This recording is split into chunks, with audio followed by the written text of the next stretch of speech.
명분이 없는 일에 나서는 자는 설사 이긴다 해도 결과적으로 망합니다. 그래서 최근에 국민은 다당제를 원한다면서 제3당을 꿈꾸는 제3세력, 이른바 제3지대의 정치 세력, 여기에 대해서 제 의견부터 말씀을 드리겠습니다. 이른바 빅텐트 아래 다 모인다, 이런 것인데 그 명분들이 각각 다릅니다만 하나는 똑같습니다. 기존의 거대 양당을 기득권 세력이라고 부르는 게 바로 그것입니다. 자신들도 바로 얼마 전까지 그 거대 정당에 몸을 의탁했으면서 말입니다. 도대체 부끄러운 줄을 모릅니다. 자신이 권력의 한 축일 때 누가 기득권이라고 공격을 하면 핏대를 세우는 자들이 새에 분리하여 뛰쳐나오면서 자신이 있던 곳을 기득권이라고 공격하는 것입니다. 그래도 이낙연과 원칙과 상식 3인방에게는 민주당이 이재명의 사당화로 변질이 됐다는 명분이 있습니다. 민주당이 친명일색으로 자객공천이 언론에 번연히 회자될 정도가 됐다면 어찌 사당화가 아니라 할 수 있겠습니까? 놀랍게도 후보자 적격 여부를 심사하면서 그 기준조차 이재명인 것이 확인됐습니다. 1심에서 징역 3년을 선고받은 황운하는 물론 뇌물수수로 재판을 받는 노웅래도 적격 판정을 받았으니 말입니다. 배임이니 제3자 뇌물이니 위증교사 등 온갖 파렴치 범죄로 재판을 받고 있는 이재명이 적격 판정을 받아야 하니 어찌 그들을 내칠 명분이 있겠습니까? 이러니 이낙연은 친명일색의 민주당을 이재명의 사당화라고 공격을 하면서 탈당을 할 수 있었습니다. 탈당 명분이 있었던 것입니다. 원칙과 상식 멤버 세 사람도 마찬가지입니다. 자신들은 살기를 찾아 당을 나왔겠지만 그 역시 사당화가 가장 큰 명분이었습니다. 그렇다면 이들과 같은 텐트 아래서 만나기로 한 이준석은 무슨 명분이 있을까요? 이준석은 오래전부터 그런 얘기를 했습니다. 윤석열 대통령이 바뀌지 않고 있다. 결국 작년 12월 27일까지 기다렸지만 윤 대통령은 바뀌지 않았습니다. 본인은 그렇게 얘기를 합니다. 그런데 국민의힘이 친윤 일색이라는 증거는 아직 뚜렷하지 않습니다. 김기현 대표가 사실상 축출되고 윤 대통령의 아바타라는 공격을 받았던 한동훈이 세인의 인기를 끌면서 지금 비대위원장을 차지했지만 그렇다고 해서 아직은 친윤 일색이라는 확증은 없습니다. 그게 사실로 드러난다면 국힘에게는 치명상이 되겠지만 말입니다.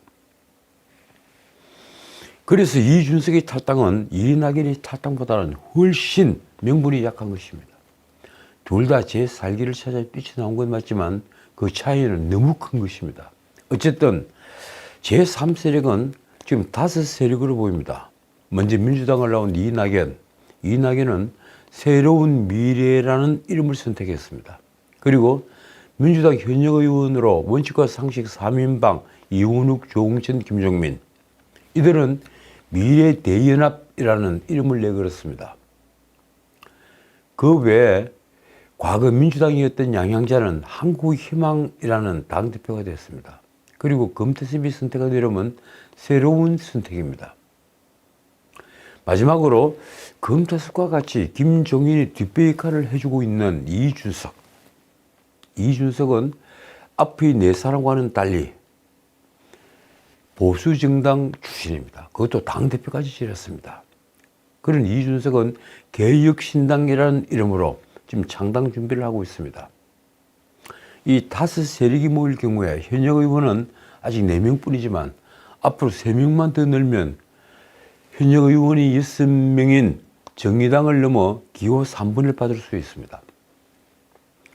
세력화에 성공하는 것입니다. 아마 준연동제를 한다면 어쩌면 비례대표 당선자를 7, 8명 정도 낼 수 있을 것입니다. 그런데 정말 이런 제3세력의 정당이 명분이 있는 것일까요?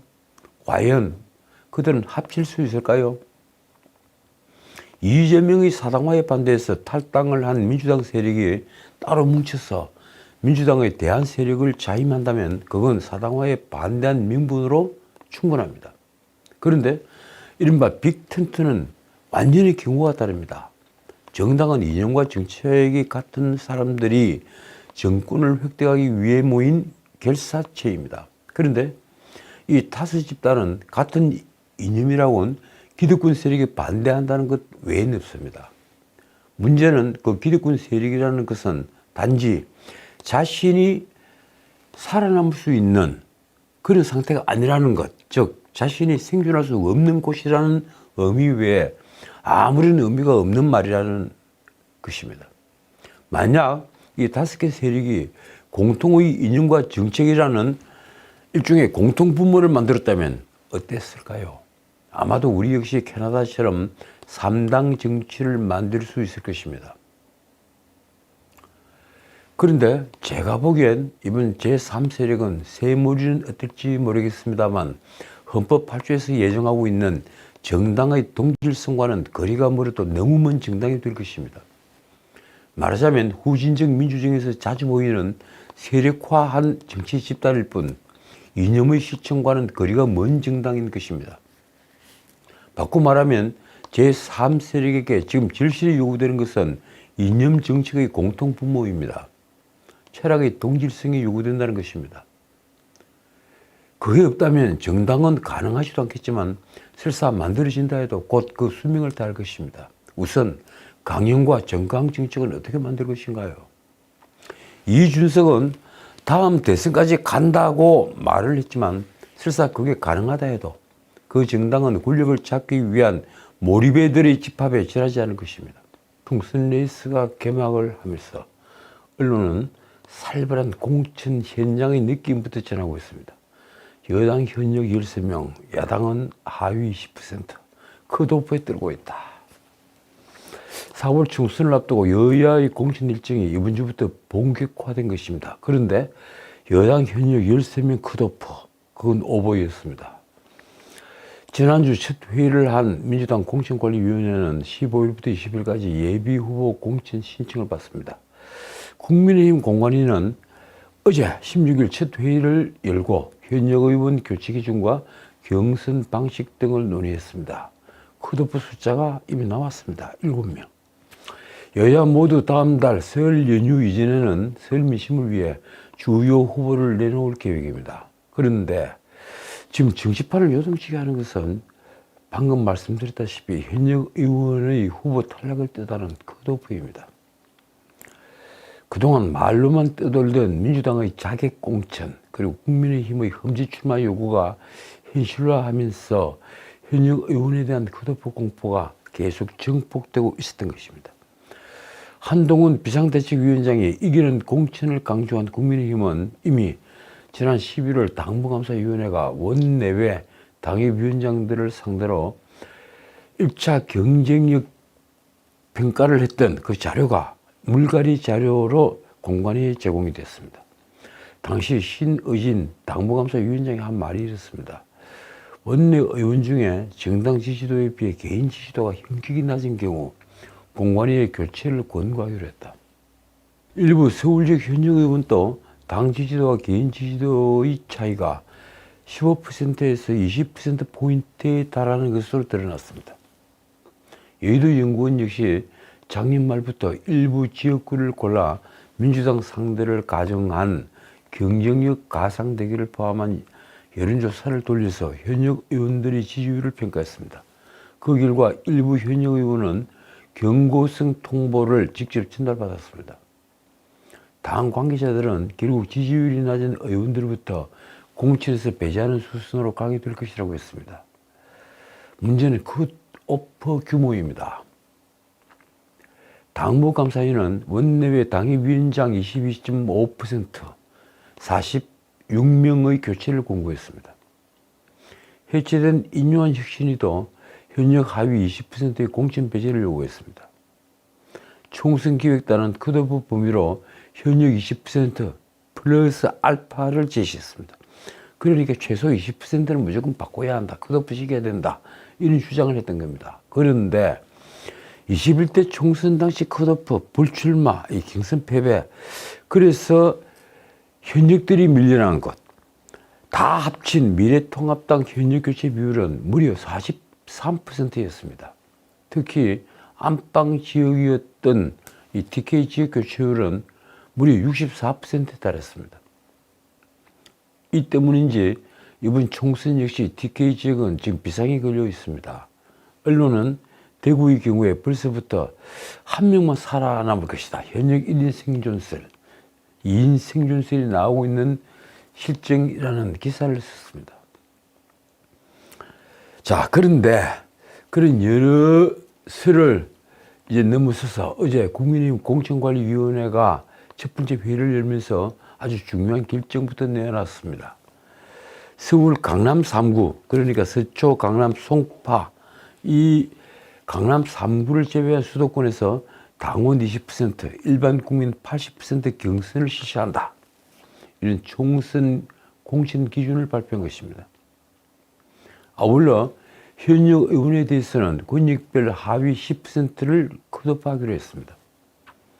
동일 지역 3선 의원은 정치 신임과의 형평성 차원에서 15% 감점을 합니다.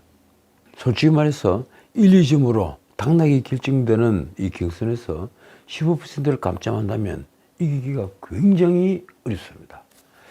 청년우대 정책으로 이 34살 아래의 청년들, 그 이하 공천 신청자에 대해 최대 가산점 비율을 적용하기로 했습니다. 강남 3구와 영남권 그리고 강원권은 당원 50%, 일반 국민 50% 방식으로 경선이 진행됩니다. 당세가 미약한 지역은 일반 국민의 여론을 좀 더 감안해서 공천한다는 취지라고 합니다. 가장 관심이 가는 것은 현역 물갈이 기준입니다. 이 정영환 위원장은 현역 의원은 세밀하게 교체 지수를 만들어서 평가하겠다고 말했습니다. 그래서 당무감사 결과 30%, 공관위가 주관하는 컷오프 조사 40%, 기여도 20%, 면접 10%를 반영합니다. 정영환 위원장의 말입니다. 경쟁력 있는 곳과 없는 곳으로 4개의 권역을 나눠 운영을 하고 권역별 하위 10%는 컷오프가 적용된다. 결국 4개 권역에서 컷오프되는 하위 10% 의원은 총 7명입니다. 정 위원장은 권역별 하위 10% 초과 30% 이하는 경선으로 들어갈 것이고 경선 득표율에서 조정지수를 마이너스 20% 적용한다고 했습니다. 권역별 하위 10%에서 30% 의원 18명은 일단 경선은 부치되 20% 감점을 준다는 것입니다. 게다가 동일 지역구 3선 이상 다선 의원은 경선 득표율에서 15%를 감산하는 추가 페널티를 주기로 했습니다. 결국 3선 이상 의원들이 동일 지역구에 출마를 할 경우에는 경선에서 최대 35%가 감산될 수 있는 것입니다. 이 35% 감산을 받고는 승리를 기다리는 것은 정말 거의 불가능에 가까운 수치입니다. 자, 공관위는 성폭력 2차 가해자, 그리고 직장 내 괴롭힘, 학교 폭력 일종의 전과자, 그리고 마약 범죄 경력이 있는 후보자는 부적격으로 판단하기로 결정했습니다. 음주운전의 경우는 좀 복잡합니다. 2018년 12월 18일 윤창호법 시행 이후에는 한 번만 음주운전을 해도 부적격입니다. 그 이전은 선거일부터 10년 이내 2회, 선거일부터 20년 이내 3회를 부적격으로 처리합니다. 글쎄요, 윤창호법 기준으로 하는 특별한 이유가 있습니까? 한편 청년 공천은 확대합니다. 정 위원장은 청년 대상 심사료 및 경선 비용을 감면한다고 했습니다. 20대 청년 후보자는 전액 무료이며 30대 청년 후보자는 50%를 할인합니다. 청년 가산점 비율은 최대 20%로 높이기로 결정했습니다. 만 34살 이하 신인은 최대 가산점을 받습니다. 종전에 만 44세 이하 청년에게 일괄 점수를 줬던 것과 달리 만 34살 이하면 가산점을 더 주기로 한 것입니다. 자, 국민의힘은 29일부터 6일 동안 출마 후보자를 접수합니다. 이 접수할 때 불체포특권 포기 서약서와 금고형 이상 확정 시에 재판기간 이 국회의원 세비 전액 반납 서약서를 반드시 제출해야 합니다. 오늘 국민의힘 공관위 첫 번째 회의를 보면서 제가 느낀 소회를 짧게 말씀드리겠습니다. 먼저 국민의힘 공관위 결정에 이 청년 우대. 글쎄요, 이 국회의원은 국정을 운영하는 지식과 그리고 경륜이 있어야 합니다. 그런데 청년에 대해서 우대하는 건 좋지만 과연 청년만으로 국회를 만들면 어떻게 되겠습니까? 오히려 3선 이상 중진들에게는 마이너스 점수를 주면서 청년들에게 계속 우대를 한다. 그것이 과연 올바른 길일까요? 또 두 번째, 세 불리한 지역에는 이 영입 인사를 전략 공천해야 합니다. 그런데 전략 공천을 하지 않고 모조리 경선을 한다면 과연 상대당에게 우위를 보이는 후보를 찾아낼 수 있을까요? 이 총선 승패를 결정하는 것은 저는 민생 경제라고 생각합니다. 이 민생 문제는 윤석열 정부로서는 억울한 점이 정말 많습니다. 우선 집권하자마자 펼쳐진 삼고 현상, 고환율, 고금리, 고물가, 이 삼고 현상은 윤석열 정부에게는 가혹한 시련입니다. 게다가 고물가의 충격을 약간이나마 흡수할 재정 여건조차 되지 못했습니다. 문재인은 집권 5년 동안 400조가 훨씬 넘는 국가 채무를 떠안겨서 재정을 완전히 고갈시켰습니다. 2020년 말 기준 국가 채무는 1000조를 넘었었고 작년 말 기준 1100조를 넘었습니다. 여기에다 가계부채는 약간 줄었다고 하지만 GDP 100% 수준인 1875조에 이르고 있습니다. 그러나 이는 헛수입니다. 그러니까 자영업자 대출을 포함한 실질 가계부채, 다시 말해 개인 사업자 대출 697조를 기존 가계부채 1875조에 더하게 되면 실질 가계부채는 2019년 2049조에서 2023년 3분기 2573조, 반올림을 해서 그렇습니다. 2573조로 늘어납니다. 무슨 말인가 하면 내가 개인으로 빌린 가계부채가 아니라 내가 하는 자영업을 이유로 돈을 빌렸다면 그건 자영업자의 사업자 대출인데 그건 어떤 의미에서는 실질적으로는 가계부채에 해당이 됩니다. 그래서 실질 가계부채에 포함을 시킵니다. 그 돈을 합하면 2573조가 된다는 얘기입니다. 자, 이렇게 뇌관이 되어 있는 이 가계부채를 줄이는 방법이 무엇이 있을까요? 일자리를 만들어야 해서 소득을 늘려야 합니다. 그런데 그것만으로 충분하지도 않습니다. 자영업자 소상공인의 매출과 소득이 또 늘어나야 합니다. 그것이 늘지 않으면 가계부채의 감옥에서 벗어날 길은 없습니다. 민생에 대한 고통의 본질이 가계부채에 있다면 정부는 자영업자 살리기와 청년 일자리 창출에 모든 역량을 다해야 합니다. 문제는 이 상황에서 고금리는 서민을 옥죄는 사슬이 되고 있다는 것입니다. 고금리로 인해서 가처분 소득이 형편이 쪼그라들고 그리고 소비력이 줄어듭니다. 고물가 충격에 대한 대응도 마찬가지입니다. 무리한 공공요금 인상 후에 취약계층만 선별로 구제를 한들 민생에 무슨 도움이 되겠습니까?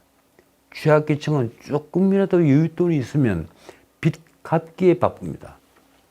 사실 일자리를 만드는 것조차도 윤석열 정부로서는 힘에 겨운 일입니다. 노동계획을 할 기회도 여건도 없었기 때문에 지금 이 노동환경, 세계 최고의 노동 경직성 아래서 일자리를 만들어낼 수가 없습니다. 이렇게 노동 환경은 전혀 바꾸지 못한 상황에서 기업들의 투자를 강요할 수도 없습니다. 어떻게 일자리가 만들어지겠습니까? 그래서 우선은 총선에서 승리해 노동개혁, 교육개혁, 연금개혁, 이 윤석열 대통령이 내세우고 있는 이 세 개혁은 물론 세제개혁, 공공개혁을 밀어붙일 수 있을 텐데 그러려면 민생이 조금이라도 나아져서 서민과 중산층 그리고 2030의 중도층이 대폭 국민의힘 지지에 가담을 해야만 합니다. 그렇지 않고는 총선 승리는 아주 까마득한 얘기입니다. 말하자면 자, 닭이 먼저냐 달걀이 먼저냐 하는 문제와 똑같은 것입니다. 자, 선거에 있어서 관전 포인트가 사실 또 하나 있습니다. 이 윤 대통령이 어떻게 바뀔 것이냐. 윤 대통령이 국민과 얼마나 더 소통을 늘릴 것이냐. 불과 선거는 90일도 남지 않았지만 윤 대통령이 지금이라도 국민과 소통하는 모습을 보인다면 국민의힘으로서는 환경은 좀 더 나아질 것입니다. 1월 17일 이재명이 15일 만에 당무에 복귀했습니다. 그가 최고위원회의에서 한 말이 정말 충격적입니다.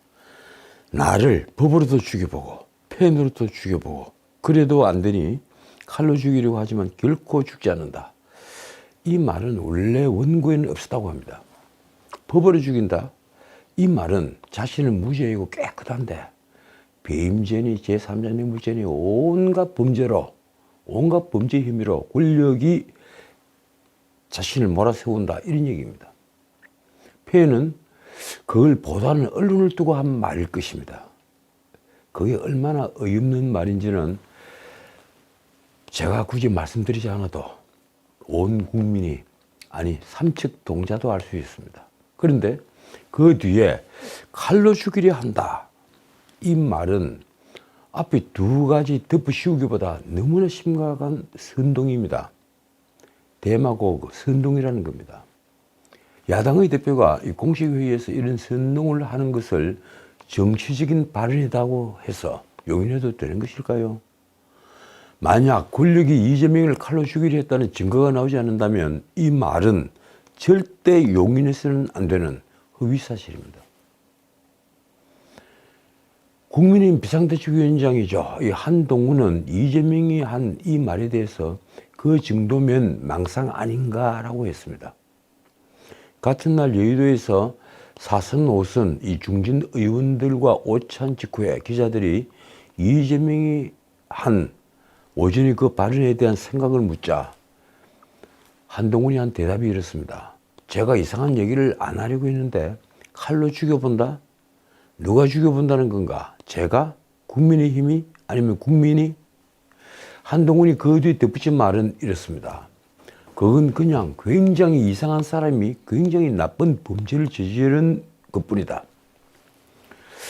우리 언론들도 이재명의 이 말을 헤드라인으로 많이 다뤘지만 단순히 정치적 공격으로 생각해서인지 그렇게 심각하게 받아들이지 않았습니다. 그런데 선진 민주주의 국가에서 만약에 이런 식의 선동이 있었다면 어떻게 됐을까요? 우리 정치인은 자신이 한 말에 책임을 져야만 합니다. 그 말이 국민에 대한 약속이든 상대에 대한 공격이든 말입니다. 이재명이 최고위원회의에서 한 말이 화제가 됐습니다. 그는 김정은을 향해, 북한 김정은을 향해 적대 행위를 중단해야 한다. 무모한 도발을 지속할수록 국제사회에서 고립되고 북한 주민들이 고통이 심화될 것이다. 이런 말을 하면서 남북 간의 긴장 고조에 대해 이렇게 말했습니다. 적대적 행위를 중단하고 한반도 긴장을 완화할 지혜를 발휘해야 한다. 김정은 위원장은 미사일 도발을 당장 멈춰야 한다. 거기까지는 정말 좋았습니다. 그런데 그 다음의 워딩이 솔직히 문제입니다. 선대들, 우리 북한의 김정일, 김일성 주석의 노력이 폄훼되지 않도록 애써야 할 것이다. 이게 무슨 말인가요? 우리 북한의 김정일, 김일성 주석, 그 사람들이 지금까지 한 일을, 평화를 위해 한 일을 우리가 이어받아야 한다. 이 김정일은 김일성이 주석직을 이어받은 적이 없지만 이재명이 착각한 것으로 보입니다. 김정일은 단 한 번도 자신의 이름 뒤에 주석이라고 붙이지 않았죠. 북한을 또 우리 북한이라고 지칭한 것은 우리가 이 정치인들이 흔히 쓰는, 그래 관용적으로 흔히 쓰는 표현이니까 넘어가야 합니까? 어쨌든 이재명은 김일성, 김정은이 한반도 평화를 위해 노력했다는 취지로 발언을 했는데 도대체 무슨 노력을 했다는 것인지 구체적으로 언급하지 않았습니다. 김정일이야말로 칼 폭파 사건부터 온갖 악행을 저지른 살인마였습니다. 그렇지 않습니까? 거기다가 핵을 본격적으로 개발한 자입니다. 문제는 이재명이 국민의힘 정강정책 수정을 요구한 것입니다. 그는 한반도의 평화가 흔들리고 있다며 북한이 민족관계까지 부정하면서 대한민국을 불변의 주적으로 규정했다고 했습니다. 윤석열 대통령이 또 이를 맞받아서 몇 배로 응징하겠다고 맞선다. 이렇게 현 상황을 언급했습니다. 이재명은 윤석열 대통령에게 거듭 말한다면서 한반도 평화는 경제와 우리 국민의 삶과 직결된 문제라며 이렇게 말했습니다. 북한의 본때를 보인다면서 평화의 안전핀을 뽑는 우리를 보면서는 안 된다. 이것도 무슨 말인가요? 북한이 도발을 하더라도 그러면 얻어맞고 가만히 있으라는 얘기입니까? 그렇게 되면 2차, 3차 공격은 계속 있습니다. 이재명이 그러면서 내린 결론은 이렇습니다. 북한에 대한 적대적 강경 정책을 전환해야 한다. 긴장을 낮출 방안을 모색해야 한다. 도대체 북한에 대한 적대적 강경 정책이 왜 나온 것인지 모른다는 것입니까? 자꾸 이러니까 통치자는 반드시 군필자여야 한다. 이런 말이 나오는 겁니다. 안보를 모르는 사람이 국가 지도자의 위치에 오를 수는 없다. 이런 평가가 나오는 것입니다. 이재명이 윤 대통령을 향해 쓴 글이 정말 희한합니다. 이렇습니다. 옆집에서 돌멩이를 던진다고 더 큰 돌을 던져 상처를 낸들 우리에게 무슨 도움이 되겠느냐. 정말 뚱딴지 같은 비유를 했습니다. 정말 저는 이재명 민주당 대표에게 실망을 합니다. 북한이 지금까지 도발한 것이, 그리고 핵을 개발하고 미사일을 계속 고도화시키는 것이 돌멩이를 던지는 일입니까? 그 정도로 이해를 하고 있습니까? 그래서 우리가 그것보다 더 큰 돌을 던져서 상처를 내면 안 된다. 그게 우리에게 무슨 도움이 되겠느냐. 이런 주장을 하는 겁니까? 저는 정말 이해를 못 하겠습니다. 우리에게 더 큰 돌이 있게나 한 것인가요? 그 뒤에 덧붙인 말이 또 이렇습니다. 싸워서 이기는 것도 중요하지만 싸우지 않아야 한다. 평화를 유지하는 게 진짜 실력이다. 그 실력 혼자서 유지하십시오. 며칠 전 북한은 고체 인류의 IRBM을 발사했습니다. 이거요, 예사로운 일이 아닙니다. 고체 인류의 중거리 탄도탄을 이미 발사하고 있다. 이건 우리에게 직접적인 위해를 가할 수 있는 무기입니다. 실전적 무기라는 것입니다. 중국을 뒷배로 핵을 개발하고 그리고 핵을 고도화한 다음에 러시아의 기술로 지금 미사일마저 쏘아 올린 김정은을 두고 이제 이재명은 북한의 핵과 미사일 위험을 돌멩이에 비유하며 우리 군의 대응을 큰 돌이라고 한 것입니다. 그러나 한국은 핵을 보유하고 있지 않습니다. 큰 돌은커녕 북한이 비대칭 무기에 맞설 대응 체제를 갖추지 못한 것입니다. 그래서 한미 동맹에 지금 목을 메고 있습니다. 김예령 국민의힘 대변인은 이렇게 논평했습니다. 이재명 대표의 대북관, 안보관에 아연 실색하지 않을 수 없다.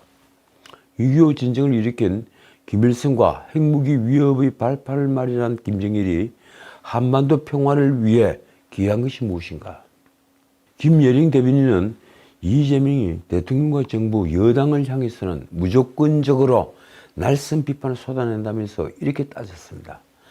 정작 북한의 독재자들을 우리 김일성, 우리 김정일이라고 부르는 것에 가슴이 떨려온다. 이재명 대표는 누가 우리 주적인지 제대로 피하 식별하시기를 바란다. 자, 이쯤 하고요. 어제 동아일보에는 사내 칼럼으로 이기용 대기자가 쓴 한동훈이 빠지기 쉬운 3가지 착각, 이런 제목의 칼럼이 실렸습니다. 한동훈이 빠지기 쉬운 세 가지 착각. 제가 최근에 읽어본 여러 칼럼 중에 모처럼 제독을 한 칼럼입니다. 칼럼은 한동훈 첫 3주 동안 기대와 우려가 동시에 현실이 되었다면서 그 우려를 이렇게 썼습니다. 골목 밖에서는 선명히 보이는데 지지자의 환호로 가득 찬 골목 안에서는 잘 보이지 않는 함정이 있다. 참 재밌는 표현입니다. 골목 밖에서는 아주 선명히 보이는데 골목 안에서 이 지지자들이 환호로 둘러싸이면 보이지 않는 함정이다. 그러면서 한동훈이 경계해야 할 함정은 크게 세 가지라고 했습니다. 첫째는 놀랍게도 김건희 여사 문제를 이대로 뭉개고 가도 괜찮을 거라는 속삭임. 속삭임이란 말이 무슨 말입니까? 바로 유혹이란 말이죠. 그렇게 해서는 안 되는데 야, 이렇게 해도 되지 않을까 하는 유혹적 현상. 김건희 여사를 막 뭉개고 가자. 그래도 아무 일도 없을 것이다. 이런 유혹. 당장은 여론이 안 좋지만 곧 공천이 본격화되면 사람들의 관심이 그쪽으로 다 쏠리기 때문에 뒷전으로 묻힐 것이라는 기대인데 이기용 대기자는 물론 착각이라고 단정합니다. 그건 착각이다. 절대 묻히지 않는다. 대선 때 윤석열 후보를 찍었지만 대통령이 당장학 시도 그리고 김건희 여사 스캔들로 인해서 한 발짝 물러선 중도층은 대통령과 한동훈이 이 문제를 어떻게 풀지 냉정히 지켜보고 있다는 것입니다. 그 중도층 대부분은요. 윤석열을 지지해서 찍은 것이 아니라 이재명이 찍고 나는 것을 두려워했기 때문에 윤석열을 지지했다고 저는 믿습니다. 제가 KBS 정치합시다 이 대선 해설 프로그램을 5, 6회 진행을 하면서 그때 각 지역을 돌면서 느낀 감정입니다. 이기용은 이렇게 단정합니다. 일시적 관심이 아니다. 아바타론의 진위를 판가는 말 리트머스 시험지를 이긴다. 아바타론. 그건 한동훈이 윤석열이 아바타다 이 얘기죠. 한동훈이 이 일을 처리하는 데 따라 정권의 공정성에 대한 평가와 보수 진영 미래 주자에 대한 평가를 좌우할 저울이 되어버린 것이라는 얘기입니다. 단순히 총선 승리 그 결과가 문제가 아니라 한동훈이 미래도 걸려있다는 얘기입니다. 이기용은 설령 총선 결과가 여당에 나쁘지 않게 나오더라도 야당은 대선까지 이 문제를 끌고 갈 것이라고 썼습니다. 차기 정권을 어느 쪽이 차지하든 이 문제를 건드리지 않을 수 없다. 이기용은 한동훈이 10개월 넘는 법무장관 재임 동안 김건희 특검 문제를 방치했다고도 했습니다. 명품백의 경우에 받은 사람은 직무 관련성이 있을 경우에만 처벌하도록 규정을 하고 있죠. 그래서 김건희 여사는 윤리적 책임만 지게 될 공산이 아주 컸습니다. 그런데 권력이 바로 그 명품백 사건을 건드리는 것을 계속 피하다가 무조건 피하다가 결국은 종량으로 암덩어리로 키워버렸다고 썼습니다. 그러면서 이기용은 조선일보가 이미 달포전에 내놓았던 총선 후 특검을 주장했습니다. 특검 선정은 대한변협 등 공신력 있는 외부기관 추천으로 하고 수사 개시는 총선 직후에 하는 대안을 제시하면 된다. 문제는 이 대안을 야당인 민주당이 받지 않는다는 거죠. 민주당은 지금 곧장 하자는 거죠. 이기용은 지금 여당의 비상 상황은 대통령의 저조한 지지율이라고 했습니다. 사실 30%대 초반의 낮은 지지율로 총선을 치른다면 안방 지역인 영남은 사수를 하겠죠. 그런데 수도권은 참패가 예정되어 있습니다. 어제 갤럽 여론조사가 나왔죠. 윤석열 대통령에 대한 긍정평가, 직무수행에 대한 긍정평가는 1%포인트가 떨어져서 32%. 그리고 제 기억이 맞다면 부정평가는 무려 58%입니다. 이 상태로 수도권에서 과연 윤 대통령이 소속이 되어 있는 국민의힘이 총선에서 이길 수 있다고 생각하십니까? 저는 불가능하다고 생각합니다. 이기용이 지적한 이유는 우리 모두가 알고 있는 것과 똑같습니다. 왜 지지율이 낮은 것인가? 물론 갤럽은 부정평가 이후로 민생 경제 대책이 가장 큽니다. 그리고 두 번째가 이 외교, 뭐 이런 순서로 나갑니다.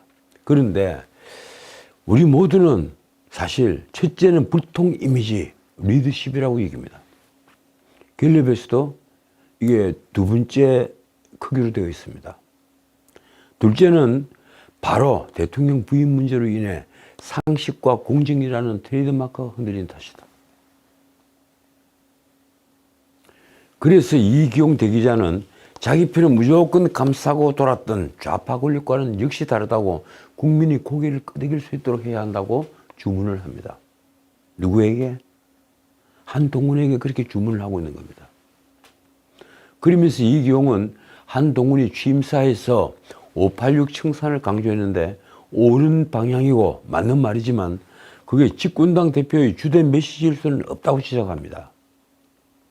이 말도 굉장히 중요한 말입니다.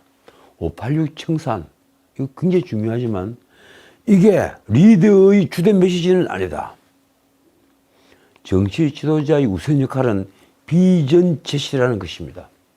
그렇습니다. 대한민국의 미래와 도전, 과제를 말하면서 그 일환으로 수구월치기 좌파 세력 청산이 제시되었어야 한다. 그러니까 주객이 바뀌었다는 거죠. 집권 보수당의 횃불을 들고 나왔으면 거기에 걸맞는 비전을 제시하고 목표를 향해 함께 가자고 국민에게 호소해야 한다는 것입니다. 거기에 연관되어서 운동권 전체주의 카르텔을 깨자 이런 주장을 했어야죠. 제가 이기용의 칼럼에 감탄한 것은 그 다음입니다. 이기용은 한동훈이 경계해야 할 세 번째 함정은 정치인으로서의 태생적 약점을 수사나 제스처만으로 만회하려는 아니함의 늪이라고 썼습니다. 제가 한동훈을 보면서 늘 걱정하는 부분이 바로 그 점입니다. 제스처, 외관적 포장, 그래서 얻는 대중적 인기, 그것은 바로 아니함의 늪입니다. 그는 한동훈이 타워팰리스에 살고 명문대 학벌, 검찰 고위직 출신 장인과 대형 로펌 소속 변호사 아내를 둔 것은 전혀 부끄러운 일이 아니라고 썼습니다. 저도 그 점에 동의합니다.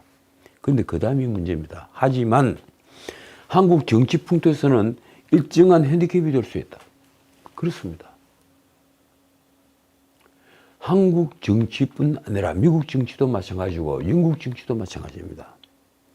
무릇 지도자는 약자에게 다가서야 합니다. 이기용은 바로 그 점을 지적하고 있는 겁니다. 칼럼의 끝은 노골적으로 검사 이미지는 쉽게 벗기 힘든 굴레라는 걸 지적합니다. 이렇습니다. 누구나 우리 국민이 두 번 연속 검사 대통령을 뽑을까라고 자문해 볼 것이다. 아마 한동훈이 이 글을 읽는 순간 등골에 흐르는 서늘한 기운을 느꼈을 겁니다. 그러면서 칼럼은 공천 결과가 역시 검사 출신 낙인이 찍힐지 정말 다른 애가 될지 갈림길이 될 것이라고 썼습니다. 공천에서 승부가 난다는 겁니다. 그 공천이 윤통이 관련했다. 용산의 윤 대통령이 관련했다. 이런 느낌을 주는 순간 국민의힘은 망합니다. 칼럼은 박수와 환호는 착각을 불러일으킨다면서 이렇게 끝을 맺고 있습니다. 눈앞의 구름 인파만 보고 박수 소리만 듣다가는 골목 입구에서 팔짱을 낀 채 냉정히 지켜보는 구름 인파보다 몇백, 몇천 배 많은 대중의 존재를 잊기 십상이다. 그렇습니다.